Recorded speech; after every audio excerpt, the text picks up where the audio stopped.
హరిగాడు నీ భర్తను సర్వనాశనం చేశాడు, తాగుబోతును చేశాడు, వ్యభిచారిగా చేశాడు. ఈ ఆస్తి కూడా చాలా మటుకు హరించుకుపోయింది. ఇప్పుడు ఈ ఎస్టేటే మిగిలిందమ్మా. దాన్ని కూడా తాకట్టు పెట్టడానికి ప్రయత్నాలు జరుగుతున్నాయి. ఆ దుర్మార్గుడు అన్నంత పని చేస్తున్నాడు. నా మీద కక్షతో ఆయన్ని సర్వనాశనం చేస్తున్నాడు. ఇక ఊరుకుంటే లాభం లేదమ్మా. ఇలాగే ఉంటే ఎస్టేట్ కూడా పోతుంది. అప్పుడు నువ్వు నీ బిడ్డ నడివీధిలో పాలవుతారు. అన్నయ్య, మనమేమైనా పర్వాలేదు, ఆయనకు ఆ గతి పట్టకూడదు, పట్టనివ్వరు. ఈనాటి నుంచి మారిపోతాను. తాత పున్నమ్మని అవుతాను. పొట్టేలు పున్నమ్మంటే ఏమిటో చూపిస్తాను. గుడ్ మార్నింగ్ సేట్ గారు, తీసుకొచ్చారా? ఏం తీసుకురావడం సాబ్, ఈ పేపర్ లో నోటీస్ చదివి ఆయనకు చెప్పు. డబ్బు తెచ్చావంటే పేపర్ చూడమంటావు ఏమిటయ్యా? ఏ బాత్ చూడబాయ్, పడో ఇస్మే క్యా లిఖా హై? ఏటపాలెం ఎస్టేట్ యజమానులుగా వ్యవహరిస్తున్న శ్రీ విజయ్ కుమార్ గారి భార్యను, వారి ఏకైక కుమారుడు లక్ష్మీపతి అను బిడ్డకు తల్లిని, గార్డియన్ను అయిన పొన్నమ్మ అను నేను ఈ ప్రకటన ద్వారా తెలియజేయడమేమనగా, నా భర్త శ్రీ విజయ్ కుమార్ గారు అనుభవిస్తూ వస్తున్న యావదాస్తి కీర్తిశేషులు మా మామగారైన శ్రీపతి గారి స్వార్జితం. వారు సదరు ఆస్తిని ఒక వీలునామా ద్వారా వారి కుమారుడైన నా భర్త విజయ్ కుమార్ గారికి వారి సంతతికి చెందినట్లు ఉదహరించారు. కావున విల్లు ద్వారా పై ఆస్తులు నా కుమారుడు చిరంజీవి లక్ష్మీపతికి సగం వాటా ఉన్నది. సదరు ఆస్తిని నా భర్త విజయ్ కుమార్ గారు తన ఇష్ట ప్రకారం తానే యజమానిని చెప్పుకుంటూ తన స్వేచ్ఛా విహారాలకు, కులాసాలకు ఆస్తిని తాకట్టు పెట్టినట్లు నాకు తెలిసింది.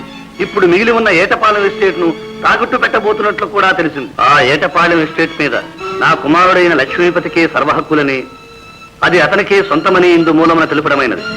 ఆ ఎస్టేట్ మీద ఎవరైనా ఎలాంటి అప్పిచ్చినా, తాకట్టు పెట్టుకున్నా సదరు నా కుమారుని గార్డియన్ గా నాచే జరుపబడు సివిల్, క్రిమినల్ కేసులకు బాధ్యులు కాగలరు. ఇట్లు మైనర్ తరఫున గార్డియన్ పున్నమ్మ. పున్నమ్మ, ఎంతకు తెగించావా? All right. సేటు గారు, అదంతా అబద్ధం. యాస్తంతా నాది. ఇందులో ఎవరికి ఏ విధమైన సంబంధం లేదు. మీరు చెప్తే ఎట్లాగండి ఆ నోటీస్? సేట్, నా మాట నమ్మండి. ఏం లాభం లేదండి. ఇక మీకు పైసా కూడా ఇచ్చలేదు. ఒక్క మహేన్ టైం ఇస్తాం. బాకీ ఇచ్చారా? అచ్చా. లేకపోతే మీ ఆస్తి మొత్తం జప్తు చేస్తాం. ఫిర్ మాకి మాట అంటే ప్రయోజనం లేదు.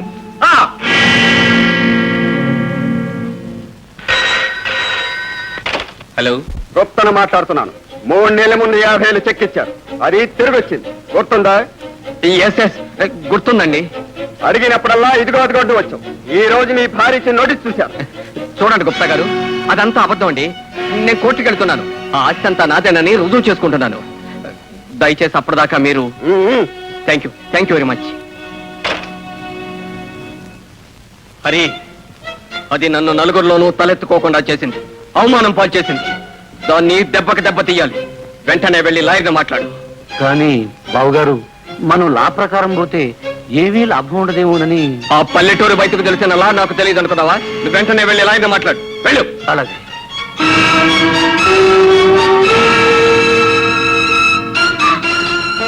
అన్నయ్య, రాధా, నేను ఏమిటిది?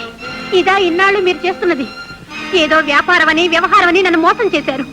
చెప్పండి, నిజం చెప్పండి. అన్నయ్య ఎందుకు గతి పెట్టాడు? రాధా, కాస్త మర్యాదగా మాట్లాడు. ఈయన ఈ ఇంచ్ అల్లుడు. ఈయన చెప్పిందే కరెక్ట్. మేము పెద్ద వ్యాపారం చేస్తున్నాం. వారం రోజుల్లో తెలుస్తుంది దాని సంగతి. వారం దాకా ఎందుకు? ఇప్పుడే నా కళ్ళతోటే తెలుస్తోంది. అన్నయ్య, నువ్వు నాశనం అవడమే కాకుండా ఆస్తంతా సర్వనాశనం చేశావు. ఎవరు చెప్పారు? వదిలిచ్చిన నోటీసే చెప్తోంది. దాని పేరెత్తకు. అది నన్ను తాగుబోతం చేసింది. ఇప్పుడు నన్ను వికారం చేయాలని చూస్తోంది. దాని ఆటలు సాగనివ్వదు. అలా జరగటానికి వీల్లేదు. ఇలా రండి. ఏమండి, ఇదంతా మీరే చేశారా? అవును, నేనే. నేను లేకపోతే ఈ పాటికి మీ అన్నయ్య వాచి ఉంగరాలు కూడా అమ్మేసి ఉండేవాడు. నేను వెంట ఉండి కంటికి రెప్పలా కాపాడుతూ వచ్చాను. ఇక లాభం లేదని తెలిసి మీ వదినకు మైనర్ దాబా ఇవ్వమని సలహా ఇచ్చింది కూడా నేనే. నిజమా? చాలా మంచి పని చేశారు. చాలు. విజయ్ స్పీకింగ్. పర్వాచారి స్పీకింగ్. ఫైల్స్ మొత్తం చూశాను. జయం మనదే, గ్యారంటీ. Very good. ఈ కేసు మనం గెలిస్తే మీకు ఎంత ఫీజు అయినా ఇస్తాను. అది తర్వాత సంగతి. ముందు వకాలత్ ఫైల్ చేయాలి కదా. 3,000 పంపు. 3,000? Okay, I'll send you. అన్నయ్య,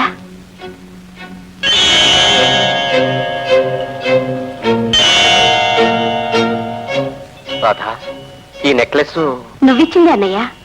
వదినకు నాకు ఒకే రోజున ఒకే రకమైన నెక్లెస్లు ఇచ్చావు, గుర్తుందా?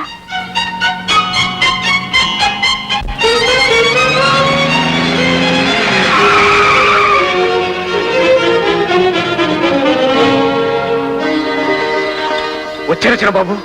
రండి, లోపలికి రండి. అక్కర్లేదు. ఆ గాడిదకు నేను ఒక రోజు నెక్లెస్ ఇచ్చాను, దాన్ని తీసుకురండి. అలాగే తీసుకొస్తాను.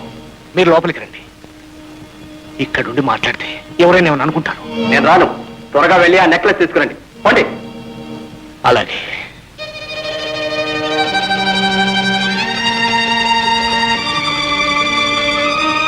చెల్లెమ్మ, ఆయన వచ్చారమ్మా, కారులో ఉన్నారు. వచ్చాడా? లోపలికి రామా. ఆగమ్మా, నేనేమో రమ్మన్నాను, కానీ ఆయన రానన్నాడు. ఆయనకు కావలసింది ఆయన నీకిచ్చిన నెక్లెసేనట. ఆయన నాకిచ్చింది నెక్లెస్ ఒక్కటే కాదు, ఈ బిడ్డను కూడా ఇచ్చారు. ఇప్పుడు నెక్లెస్ ఒక్కటే కావాలన్నారు. సరే, ఒక్కసారి వచ్చి బాబుని తప్పక చూసి వెళ్ళమని చెప్పన్నయ్య.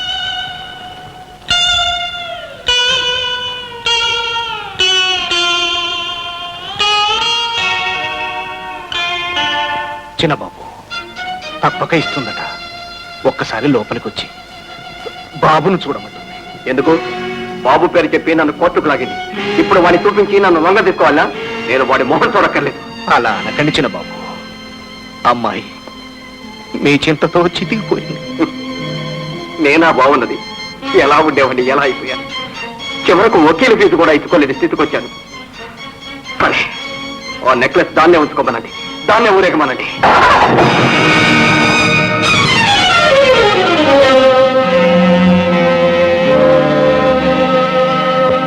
మిస్టర్ విజయ్, ఎన్నిసార్లు చెప్పాలయ్యా? దో ఫీజు లేదే ఏమి జరగదు. అవునయ్యా, నీతో పెద్ద గోళ. ఫోన్ పెట్టావయ్యా. పెట్టవా? సర్లే, నేనే పెట్టేస్తాను. తీసుకోండి. ఎవరమ్మా నువ్వు? వారి భార్యను.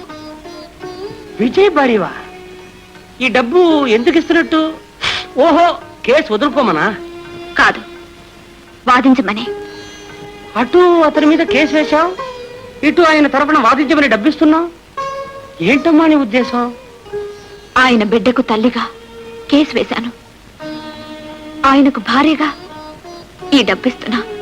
అమ్మా, వాది ప్రతివాది తరఫున వకీలకు డబ్బు ఇవ్వడం ఈ వరదాచారి లైఫ్ లో ఇదే మొదటిసారి. ఈ కాలంలో ఇటువంటి పతివ్రతలు ఉన్నారంటే నమ్మలేకున్నాను. నన్ను క్షమించండి, ఈ కేసు నేను వాదించలేను. ఈ డబ్బు తీసుకెళ్ళమ్మా. అంత మాట అనకండి, మిమ్మల్ని బతిమాలుకుంటున్నాను. ఈ కేసు మీరు వాదించాలి, నిజం రుజువు కావాలి. దయచేసి కాదనకండి, వెళ్ళొస్తాను.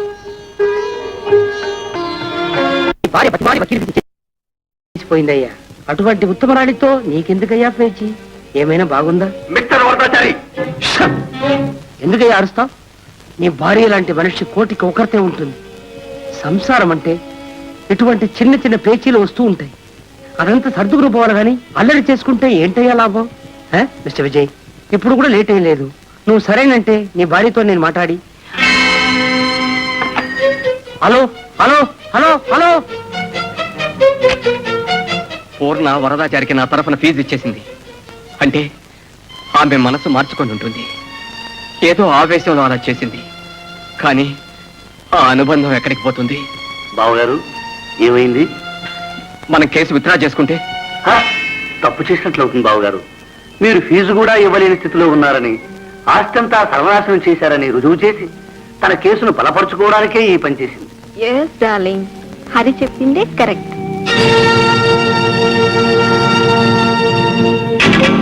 హరి, నువ్వు చెప్పిందే కరెక్ట్, 10% కరెక్ట్. మనం ఎలాగైనా ఈ కేసును నడిపించాలి, మనమే గెలవాలి. బావగారు, అందుకు చిన్న చర్చ. ఏమిటది? పొన్నమ్మ తన తరఫున వకీల్ని పెట్టుకోలేదు. ఎలాగైనా ఆమెను కోర్టుకు రాకుండా ఆపేశామా, ఎక్స్ పార్టీ డిగ్రీ ఖాయం. Very good. ఏం చేస్తావో ఎలా చేస్తావో నీ ఇష్టం. ప్రొసీడ్. మనం కలిసి ఎంతకాలం కాపురం చేశాం? 2 ఏళ్ళు. ఆ 2 ఏళ్లలో మీరెంత ఆస్తిని అమ్ముకున్నారు? ఏమీ అమ్మలేదు. మనం విడిపోయి ఎంతకాలమైంది? 1 సంవత్సరం.